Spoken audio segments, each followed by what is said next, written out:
एक क्वेश्चन है जो मेरे से ऑलमोस्ट मेरे हर सेशन में कोई ना कोई जरूर पूछता है, तो मैंने सोचा कि आज इस क्वेश्चन की डेप्थ में हम चलेंगे मिल करके, यानी कि आप जो मुझे अभी वीडियो में देख रहे हैं और मैं, हम लोग मिल करके इस क्वेश्चन की डेप्थ में चलेंगे और डीपली समझने की कोशिश करेंगे कि इस क्वेश्चन का क्या आंसर है।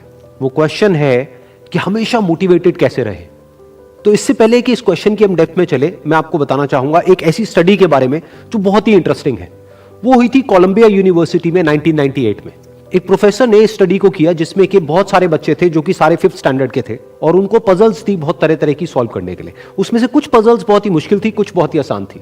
उसके बाद में जब उन बच्चों ने उन पजल्स को सॉल्व किया तो उसके बाद में सभी बच्चों को एक ही बात कही गई कि आपने बहुत अच्छा किया। बस यहां पर एक छोटा सा फर्क था।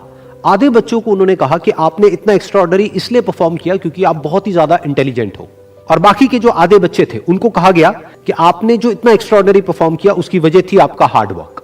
फिर उसके बाद में दोबारा से इन सब बच्चों को कुछ पजल्स दी गई सॉल्व करने के लिए, जिसमें से कुछ बहुत ही आसान थी और कुछ बहुत ही मुश्किल थी। अब यहां पर कुछ बहुत इंटरेस्टिंग निकल करके आया जो किसी ने एक्सपेक्ट भी नहीं किया था। वो बच्चे जिनको कहा गया था कि आप बहुत इंटेलिजेंट हो, बहुत स्मार्ट हो, उनको जब वो पजल्स मिली तो उन्होंने क्या किया, जो मुश्किल पजल्स थी उसको छोड़ दिया, आसान पजल्स के ऊपर काम करना शुरू किया, और उसमें भी कुछ देर बाद ही वो बच्चे बोर हो गए। दूसरी तरफ से वो बच्चे जिनको कहा गया था कि आपने इतना एक्स्ट्राऑर्डिनरी परफॉर्म इसलिए किया क्योंकि आपने हार्डवर्क किया, उन्होंने सिर्फ आसान पजल्स को अटेम्प्ट नहीं किया बल्कि मुश्किल से मुश्किल पजल्स को भी अटेम्प्ट किया और सॉल्व किया। फिर उसके बाद में जब ये पूरी स्टडी कंप्लीट हुई तो उन बच्चों से पूछा गया कि किसको ज्यादा मजा आया इसको करने में। तो वो बच्चे जिनको कहा गया था कि आप बहुत इंटेलिजेंट हो, उनको मजा नहीं आया, यानी कि वो मोटिवेटेड नहीं थे। और वो बच्चे जिनको कहा गया था कि जो भी आपने किया वो अपने हार्डवर्क की वजह से किया, उन्होंने ना सिर्फ अच्छा परफॉर्म किया बल्कि वो एंड तक मोटिवेटेड भी थे और उनको मजा भी आया। अब ये स्टडी जिसके बारे में मैंने अभी आप लोगों को बताया, ये इतनी इंटरेस्टिंग इसलिए है क्योंकि ये जिस तरीके से हम सोचते हैं, हमारे थॉट पैटर्न को चैलेंज करती है। हम क्या सोचते हैं कि अगर हम पेरेंट्स हैं या हम टीचर्स हैं और अपने बच्चों को हम बोलेंगे कि आप बहुत इंटेलिजेंट हो, आप बहुत स्मार्ट हो, तो वो अच्छा परफॉर्म करेंगे। लेकिन इस स्टडी में एग्जैक्ट उसका ऑपोजिट निकल करके आया है। तो इस स्टडी में जो फैक्ट्स रिवील हुए उसको समझने के लिए हमको एक कॉन्सेप्ट को समझना पड़ेगा, जिस कॉन्सेप्ट को कहा जाता है लोकस ऑफ कंट्रोल। हुआ क्या कि जिन बच्चों को कहा गया कि आप बहुत ही स्मार्ट हो, बहुत ही इंटेलिजेंट हो, उनका जो लोकस ऑफ कंट्रोल था वो उनके अंदर नहीं था, उनके बाहर था। लोकस का मतलब है सेंटर ऑफ कंट्रोल, मतलब कि अगर वो स्मार्ट है, अगर वो इंटेलिजेंट है, तो इसमें उनका खुद का कोई रोल नहीं है, वो उनके कंट्रोल से बाहर है। दूसरी तरफ से जिन बच्चों को कहा गया कि जो भी आपने अचीव किया वो अपने हार्डवर्क की वजह से अचीव किया, उनका जो लोकस ऑफ कंट्रोल था वो उनके अंदर था, यानी कि हार्डवर्क पूरी तरह से उनके खुद के हाथ में था कि अब उनके ऊपर है कि वो कितना हार्डवर्क करते हैं।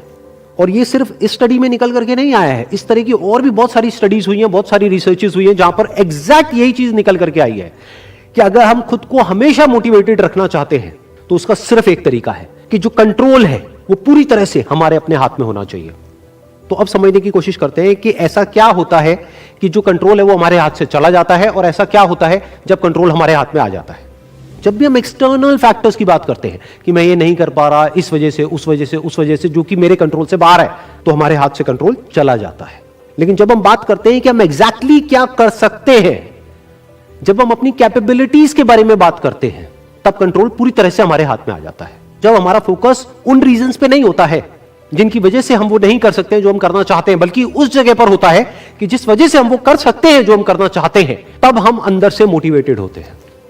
फॉर एग्जाम्पल, आप जिस भी फील्ड में हो, उस फील्ड में कुछ लोग हैं जो टॉप पे बैठे हैं। आपके पास में दो ऑप्शंस है। एक, आप बोल सकते हो कि वो लोग, उनके अंदर कुछ स्पेशल है, उनके अंदर कुछ एक्स्ट्राऑर्डिनरी है, उनके अंदर कोई ऐसा टैलेंट है जो आपके अंदर नहीं है, या फिर उनकी किस्मत है जिसकी वजह से वो वहां पर बैठे हैं, या फिर उनके पास में कुछ था, किसी का सपोर्ट था जिस वजह से वो वहां पर है।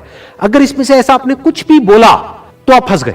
अब आप मोटिवेटेड नहीं रह सकते उस काम को करने के लिए जो आप काम कर रहे हो, क्योंकि अब कंट्रोल आपके हाथ से बाहर है। क्योंकि अब अगर आपके पास में वो है ही नहीं जो उनके पास में है, तो अब आप वो कैसे बन सकते हो जो कि वो बन चुके हैं।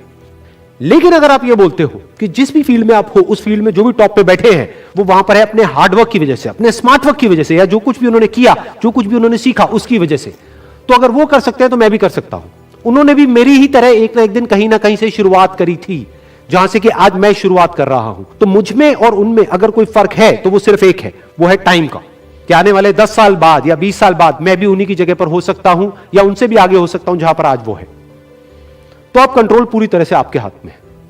तो हमारे पास में हमेशा ये दो ऑप्शंस होते हैं, एक कि हम कंट्रोल को अपने हाथ से छोड़ दें, और दूसरा कि कंट्रोल हम पूरी तरीके से अपने हाथ में ले लें। एक के कंट्रोल हमारा बाहर हो, एक है कंट्रोल हमारा अंदर हो। तो इस बात को हमेशा याद रखना कि आपका कंट्रोल कहीं बाहर नहीं होना चाहिए, आपके अपने ही अंदर होना चाहिए। Wish you all the very best. Thank you so much.